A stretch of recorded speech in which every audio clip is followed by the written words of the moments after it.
For decades, the word UFO carried baggage, ridicule, tabloid headlines, late night radio, conspiracy culture.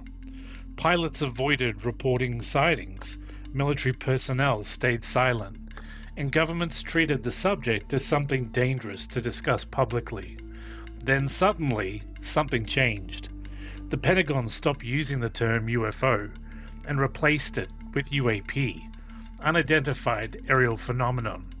That change was not cosmetic, it was institutional, strategic, because when the US government changed the language, it changed the framework. The mystery was no longer being discussed as fringe mythology, it was now being treated as an intelligence issue, an aerospace issue, a sensor issue, and potentially a national security issue. Then came the creation of the UAP Task Force, a real Pentagon initiative created to investigate unexplained aerial encounters involving military personnel.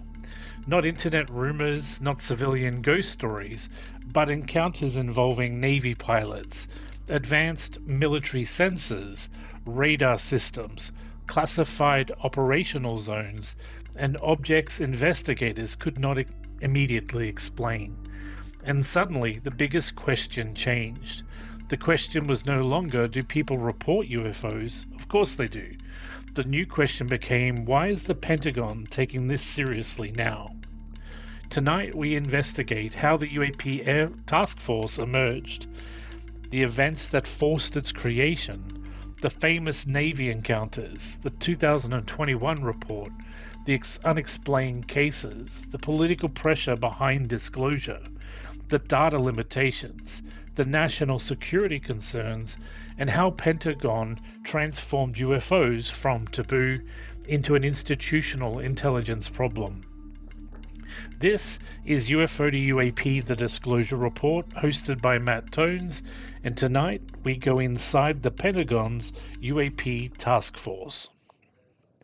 To understand the UAP Task Force, we first need to understand what came before it, because the task force did not appear suddenly. It emerged from years of growing pressure inside the military and intelligence community. One of the earliest modern programs connected to this shift was AATIP, the Advanced Aerospace Threat Identification Program. AATIP reportedly operated within the Department of Defense beginning in the late 2000s. Its mission remains debated. Some argue it focused broadly on aerospace threats. Others argue it specifically investigated anomalous aerial encounters. The program later became publicly associated with Luis Elizondo, a former intelligence official who claimed the government was not adequately addressing unexplained military encounters. Then came the Navy videos, and everything changed. 3 videos transformed public discussion. Flow 1, Gimbal and GoFast. The footage showed unusual aerial objects recorded by US military systems, objects that appeared difficult to track, unusually maneuverable, and unlike ordinary aircraft behavior pilots expected to encounter. Now, this is important. The Pentagon did not officially declare these are alien spacecraft because that never happened. But the government did confirm the footage was authentic military imagery. And that confirmation mattered enormously because suddenly the conversation shifted from internet speculation to verified military encounters. The most famous case involved the USS Nimitz encounter in 2004. Navy pilots described an object now commonly referred to as the Tic Tac, a white object allegedly maneuvering in unusual ways over the Pacific Ocean. Pilots reported rapid acceleration, unusual movement, and behavior they struggled to explain. Again, important distinction, witnesses described unusual performance. The government did not officially conclude the object violated physics. That difference matters because careful language is essential in this field. Now, here is where the story becomes strategically important. The Pentagon's concern was not initially extraterrestrials, it was uncertainty. Unknown objects operating near military assets creates serious problems because, from a defense perspective, an unusual or unexplained object represents multiple possibilities: foreign surveillance technology, advanced drones, sensor errors, electronic warfare systems, classified aerospace breakthroughs, or something genuinely unidentified. And in national security environments, uncertainty itself is dangerous. Military systems are built around identification: friend, foe, known, unknown. Once objects appear that cannot be rapidly categorized, institutions become uncomfortable very quickly. That discomfort helped drive the creation of the UAP Task Force. In August 2020, the Department of Defense formally established the UAP Task Force. The timing was not accidental. Public attention was growing rapidly. Congressional interest was increasing. Military encounters continued accumulating, and internal reporting systems remained fragmented. The UAP Task Force was created to centralize analysis. Its mission included collecting reports, standardizing investigation, assessing potential threats, and improving coordination across military branches. This represented a historic shift. For decades, UFO reports inside military culture often carried stigma. Pilots feared ridicule. Careers could suffer. Incidents went underreported or unreported. Now, suddenly, the Pentagon was formally encouraging reporting. That cultural change may be one of the most important aspects of the entire modern disclosure era. One of the most important or most significant findings surrounding the task force was not necessarily about the objects themselves, it was about reporting culture.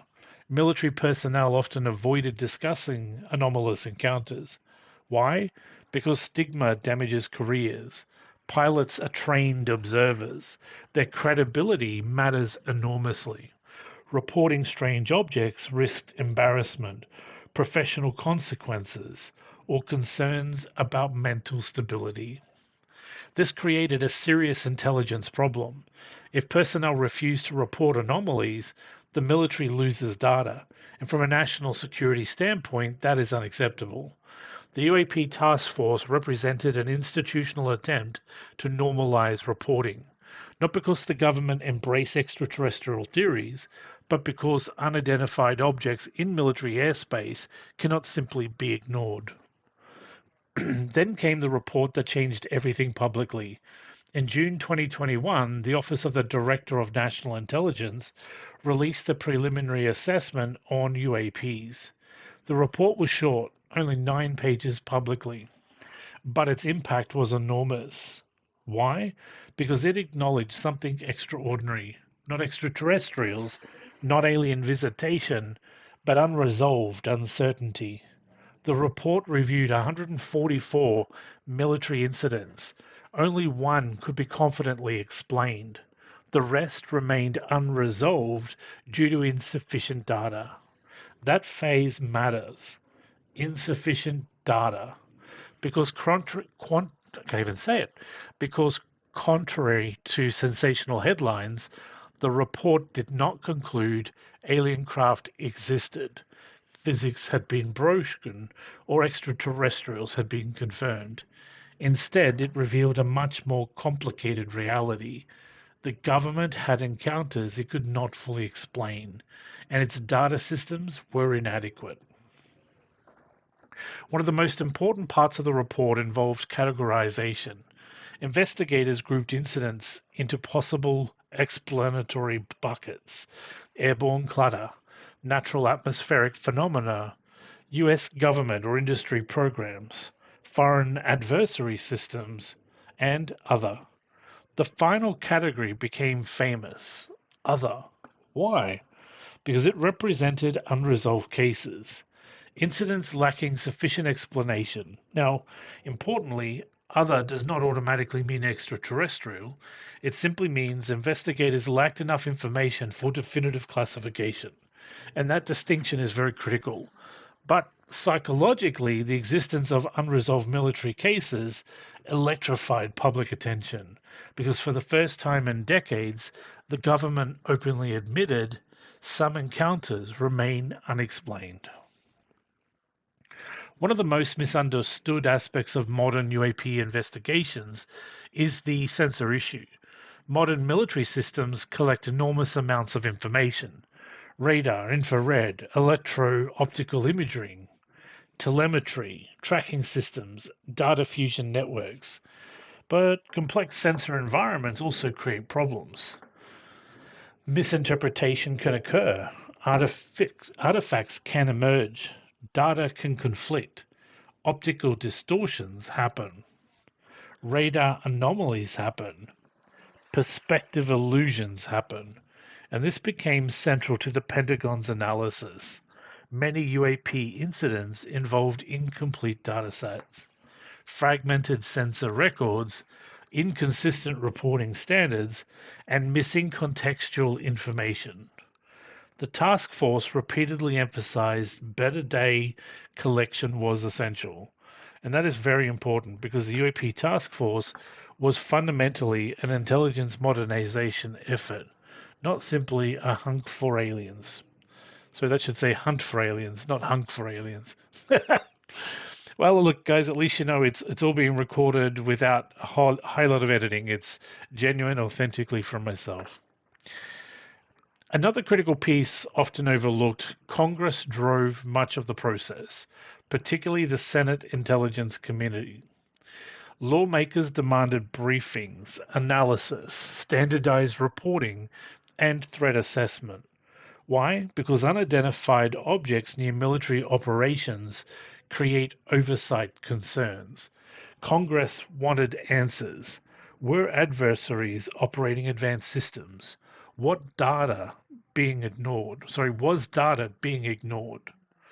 Were agencies coordinating properly? Was national security being compromised? This transformed UFOs politically. The subject moved from fringe culture into oversight and intelligence infrastructure. That shift cannot be overstated. Now we arrive at one of the biggest tensions in the disclosure era: public expectation versus institutional language. Many people expected full disclosure, alien confirmation, revolutionary revelations, but government reports remain cautious, technical, bureaucratic, uncertainty focused. This created frustration. Some believed the government was hiding the truth. Others argued the public was overinterpreting incomplete information.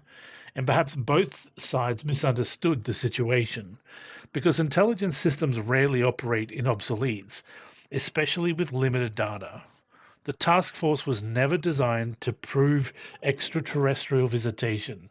Its purpose was understanding anomalies affecting military operations, and that is a very different mission. And this is the most important thing to understand. The Pentagon's primary concern was always national security, not cosmic philosophy, not alien diplomacy. Unknown objects near military systems represented potential threats until identified. And that is standard defense logic. But completely ordinary explanations become serious if identification fails.